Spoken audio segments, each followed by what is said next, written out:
Bonjour et bienvenue dans le projet Établissement Bas Carbone. Je suis Joariatou Agué, membre de l'équipe PEBC et chargé de méthodologie au sein de l'association Bilan Carbone. Et à travers cette courte vidéo, nous allons voir l'intérêt de mettre en place un tel projet dans un établissement scolaire, que ce soit un collège, un lycée ou un autre type d'établissement. Vous l'aurez compris, cette vidéo est plutôt destinée au chef d'établissement, proviseur, principal, mais aussi à l'ensemble du personnel, incluant l'intendant, le gestionnaire, le responsable technique, le service de maintenance, le service de restauration.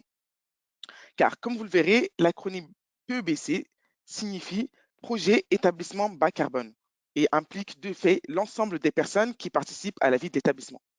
Quelle est l'origine du projet et la raison d'être en fait de ce projet? C'est simple, la Terre se réchauffe. Comme vous pouvez le voir, sur ce graphe issu du rapport 1,5 degré du groupe intergouvernemental d'experts sur le climat, appelé GIEC, la température moyenne de la Terre augmente de manière continue. Et nous avons déjà franchi la barre des 1 degré. Cette augmentation de la température a des conséquences, parmi lesquelles on retrouve l'augmentation de la fréquence et ou l'amplitude des événements extrêmes, tels que les cyclones, les canicules, les perturbations du cycle de l'eau qui vont entraîner des pluies diluviennes, mais également des sécheresses de manière antonyme, mais aussi une perte de biodiversité, que ce soit de la biodiversité végétale ou animale, et ainsi de suite. Le problème, et là où on peut intervenir, c'est que cette augmentation de la température est due aux activités humaines. Comment? À travers l'énergie que nous utilisons essentiellement. Nous émettons des gaz à effet de serre qui restent dans l'atmosphère et qui retiennent le rayonnement solaire, un peu à l'image du couvercle sur une casserole. Le climat change et nous. Tous les acteurs sont concernés. Donc, la transition bas carbone est devenue nécessaire et indispensable. À travers les activités humaines, nous avons vu du coup qu'ils sont responsables du changement climatique. Il en va de même qu'en agissant sur ce levier, nous allons être capables de freiner l'augmentation de la température qui est déjà en cours.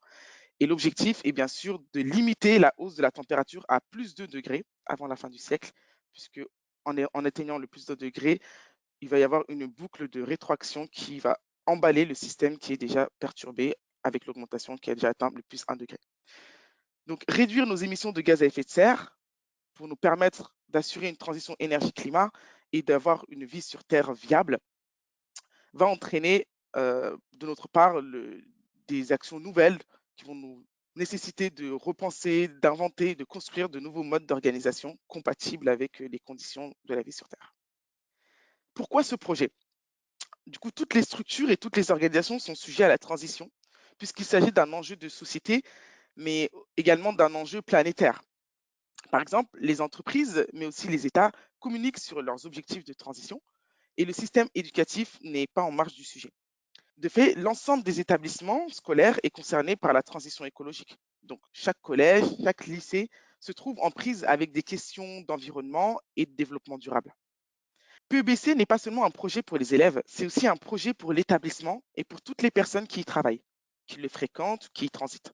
Et les deux enjeux majeurs du projet sont les échanges entre les élèves, entre adultes et entre élèves et adultes, mais également le travail collaboratif que cela va entraîner pour apporter de la complémentarité, de la pertinence, mais aussi de la représentativité des points de vue, notamment pour proposer des solutions à travers le plan d'action. En quoi consiste le projet? Il n'y a rien de plus pertinent qu'un exercice pratique. Donc, on peut voir le projet comme un grand exercice pratique. Le kit pédagogique qu'on met à votre disposition est conçu d'une part pour acquérir les notions fondamentales à travers la compréhension du changement climatique et d'autre part pour initier des réflexions sur les actions de réduction à envisager pour un établissement scolaire. Vous vous demandez certainement comment mettre en place ce projet.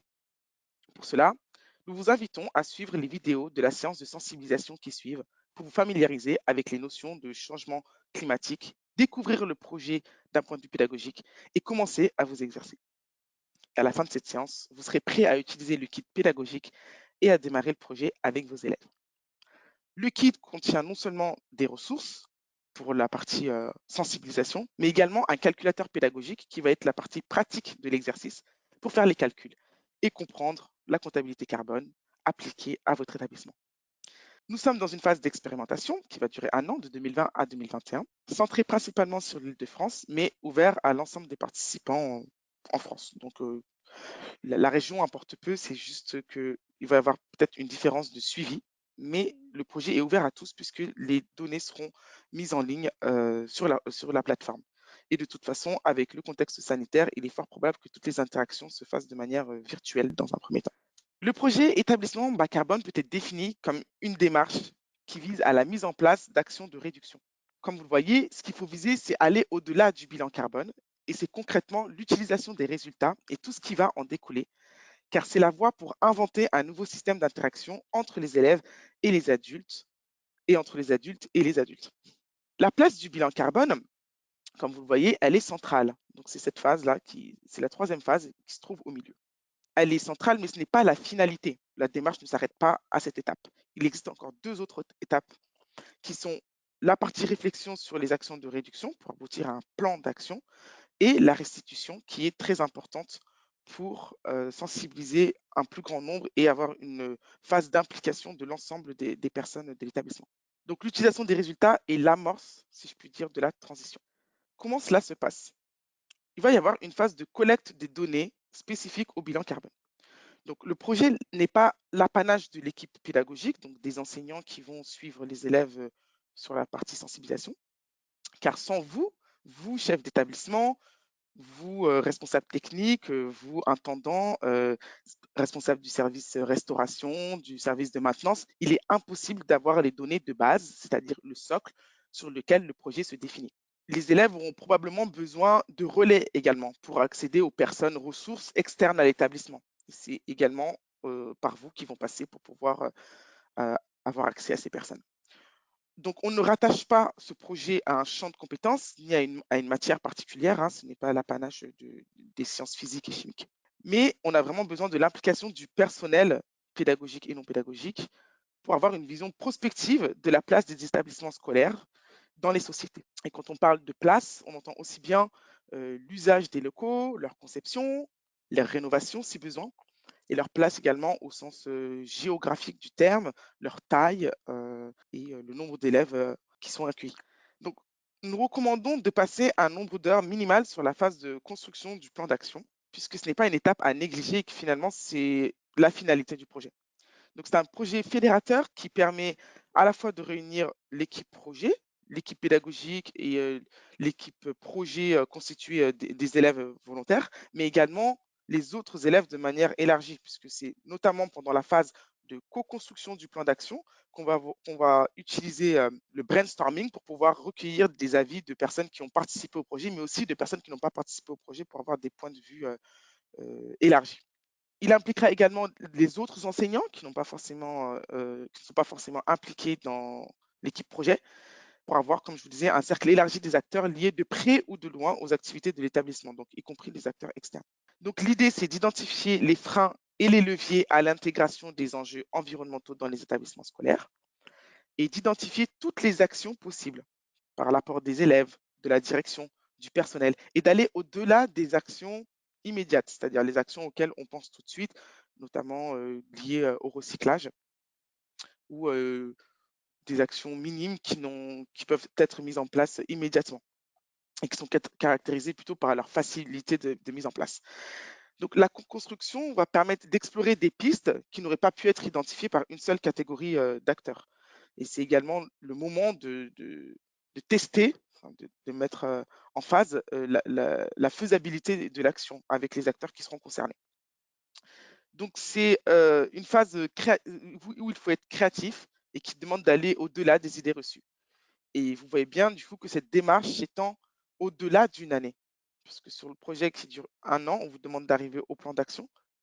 Mais la mise en place de toutes ces actions nécessite bien entendu un suivi qui va au-delà de l'année. Donc en résumé, le projet établissement bas carbone permet un enseignement de la transition à travers la pratique et la participation de tous les acteurs. Et notamment la crédibilité et la pertinence du projet vont vraiment dépendre de l'intérêt du personnel de l'établissement et de la vision également que le personnel adoptera vis-à-vis de la contribution au projet et de sa réalisation. Et il permettra néanmoins de réapproprier ce sujet pour votre établissement, qui permettra de valoriser également des actions des aménagements, des activités que vous avez déjà mis en place ou d'apporter tout simplement une réflexion sur vos actions, sur votre métier et l'impact de tout cela en termes d'émissions de gaz à effet de serre liées au fonctionnement de l'établissement.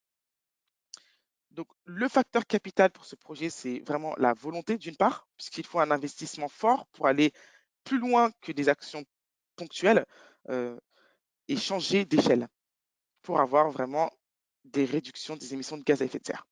Donc, c'est un projet qui permet à la fois de prendre conscience des enjeux à travers la partie sensibilisation, mais également de percevoir ces enjeux en mettant des chiffres, en y associant des ordres de grandeur au niveau du bilan carbone.